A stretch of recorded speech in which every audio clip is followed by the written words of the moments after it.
నమస్కారం. అద్దెకి న్యూస్‌కి స్వాగతం. ఈరోజు ముఖ్యాంశాలు. త్రోవగుంటలో ఏరువాక పౌర్ణమి కార్యక్రమం. హాజరైన మంత్రి గొట్టిపాటి రవికుమార్.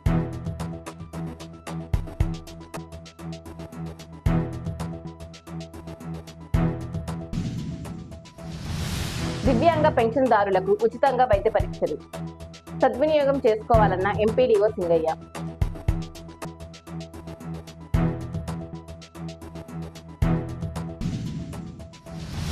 మద్యం తాగి వాహనాలు నడిపితే కేసులు నమోదు చేస్తామన్న అద్దంకి సీఐ సుబ్బరాజు. అద్దంకిలో డ్రంక్ అండ్ డ్రైవ్ నిర్వహణ.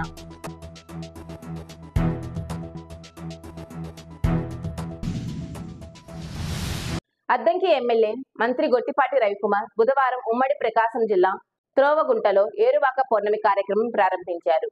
సమృద్ధిగా వర్షాలు పడుతున్నందున రైతులు సాగుకు సమాయత్తం కావాలని మంత్రి సూచించారు. కార్యక్రమంలో మంత్రి డోలా వీరాంజనేయ స్వామి, ఒంగోలు, సంతనూతలపాడు ఎమ్మెల్యేలు జనార్దన్, విజయ్ కుమార్ పాల్గొన్నారు.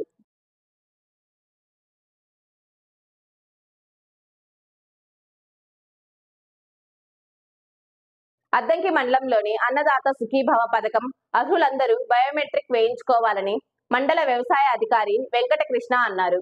బుధవారం స్థానిక వ్యవసాయ శాఖ కార్యాలయంలో ఆయన మాట్లాడారు. రైతు సేవా కేంద్రాల్లో వ్యవసాయ సహాయకుల వద్ద బయోమెట్రిక్ వేయించుకోవాలన్నారు. బయోమెట్రిక్ ఉంటేనే అన్నదాత సుఖీభవ అమౌంట్ జమ అవుతాయన్నారు. అందరికీ నమస్కారం.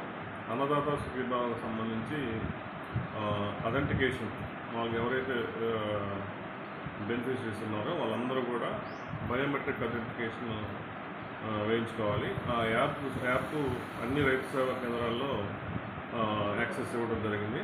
కాబట్టి రైతు సోదరులందరూ కూడా ఎవరైతే ఈ వ్యాలిడ్ అన్నదాత సుఖీభవ అర్హులు ఎవరైతే ఉన్నారో అందరూ కూడా సంబంధిత గ్రామ వ్యవసాయ సహాయకుల వద్ద రైతు సేవా కేంద్రం వద్ద వీళ్ళతోటి మీరు తప్పనిసరిగా బయోమెట్రిక్ అథెంటికేషన్ వేయించుకోవాల్సిందిగా కోరుతున్నాను. ఈ బయోమెట్రిక్ అథెంటికేషన్ చేయించుకున్న వారికి మాత్రమే ఈ అన్నదాత సుఖీభవ అమౌంట్ అనేది జమ చేయడం జరుగుతుంది. కావున అందరూ కూడా ఈ గమనించి ఈ బయోమెట్రిక్ అథెంటికేషన్ చేయించుకోవాల్సిందిగా కోరుతున్నాను. అద్దంకి మండలంలోని దివ్యాంగ పెన్షన్దారులకు బుధవారం నుంచి ఈ నెల 20 వరకు ఉచితంగా వైద్య పరీక్షలు నిర్వహిస్తున్నట్లు ఎంపీడీఓ సింగయ్య తెలిపారు. మండలంలోని గ్రామాల వారీగా పెన్షన్ల తనిఖీ చేస్తామన్నారు. పెన్షన్దారులందరికీ చీరాల ఏరియా వైద్యశాలలో పరీక్షలు చేస్తారన్నారు. దివ్యాంగులకు వారికి ఇచ్చిన షెడ్యూల్ ఆధారంగా వైద్య పరీక్షలకు హాజరు కావాలని కోరారు. అద్దంకి మున్సిపాలిటీలో పనిచేస్తున్న ఇంజనీరింగ్ కార్మికులు తమ న్యాయమైన సమస్యలను పరిష్కరించాలని కోరుతూ అద్దంకి మున్సిపల్ కార్యాలయం ఎదుట నిరసన చేశారు. గత ప్రభుత్వం మున్సిపల్ ఇంజనీరింగ్ కార్మికులకు ఇచ్చిన హామీలను కూటమి ప్రభుత్వం అమలు చేయాలన్నారు. లేని ఎడల నిరవధిక సమ్మె కొనసాగిస్తామన్నారు. అనంతరం కార్మికులు మున్సిపల్ కమిషనర్ రవీంద్రకు సమ్మె నోటీసు అందజేశారు.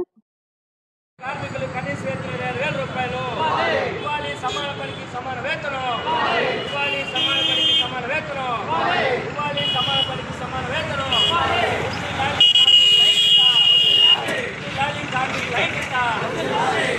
మద్యం తాగి వాహనాలు నడిపితే కేసు నమోదు చేస్తామని అద్దంకి సీఐ సుబ్బరాజు అన్నారు. మంగళవారం అద్దంకి భవానీ సెంటర్లో సీఐ డ్రంక్ అండ్ డ్రైవ్ కార్యక్రమం నిర్వహించారు. మద్యం తాగి వాహనాలు నడుపుతున్న ముగ్గురిపై కేసులు నమోదు చేసినట్లు సీఐ తెలిపారు.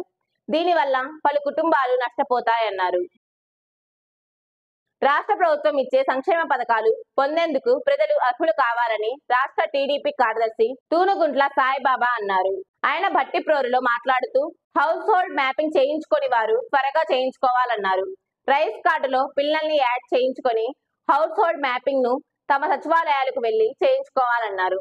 అధికారులు ప్రజల సమస్యలను వెంటనే తీర్చాలన్నారు. అద్దంకి న్యూస్ సమాప్తం. తిరిగి రేపటి న్యూస్ కలుద్దాం. అంతవరకు సెలవు. నమస్కారం.